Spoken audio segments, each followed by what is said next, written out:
লেবাননে বিশ্বের বৃহত্তম ইসলামী সশস্ত্র গোষ্ঠী হিজবুল্লাহর সঙ্গে সংঘাতে ইসরায়েলের প্রতিরক্ষা বাহিনী আইডিএফ এর 4 জন সেনা নিহত হয়েছেন এবং আহত হয়েছেন আরও 2 জন। গতকাল সোমবার দক্ষিণ লেবাননে এই ঘটনা ঘটেছে বলে এক বিবৃতিতে জানিয়েছেন আইডিএফ। নিহত সেনাদের মধ্যে 3 জনের নাম, পরিচয়, পদবি প্রকাশ করেছে ইসরায়েলের প্রতিরক্ষা বাহিনী। এরা হলেন ক্যাপ্টেন নোম মাদমনি ও staff sergeant Ben Cohen, staff sergeant Maxim Antis. বাকি একজনের পরিচয়, পদবি পরে জানানো হবে বলে এক বিবৃতিতে উল্লেখ করেছে আইডিএফ। নিহত ও আহত সেনারা সবাই ইসরায়েলি প্রতিরক্ষা বাহিনীর রিকনান্সিয়েশন ইউনিটের অধীন।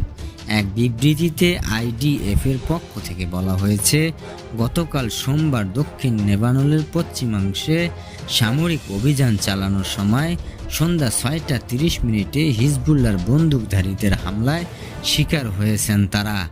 বিবৃতিতে আরও বলা হয়েছে, খুব ক্লোজ রেঞ্জ বন্দুক যুদ্ধ হয়েছিল এবং হিজবুল্লাহ বেশ কয়েকজন যোদ্ধাও নিহত ও আহত হয়েছে, তবে তাদের সংখ্যা আইডিএফ এর বিবৃতিতে পাওয়া যায়নি। গত 28 ডিসেম্বর থেকে ইরানের যৌথ সামরিক অভিযান শুরু করে যুক্তরাষ্ট্র ও ইসরায়েলে। যৌথ অভিযানের দ্বিতীয় দিন 2 মার্চে ইরানের পাশাপাশি লেবাননের ও হামলা শুরু করে ইসরায়েল।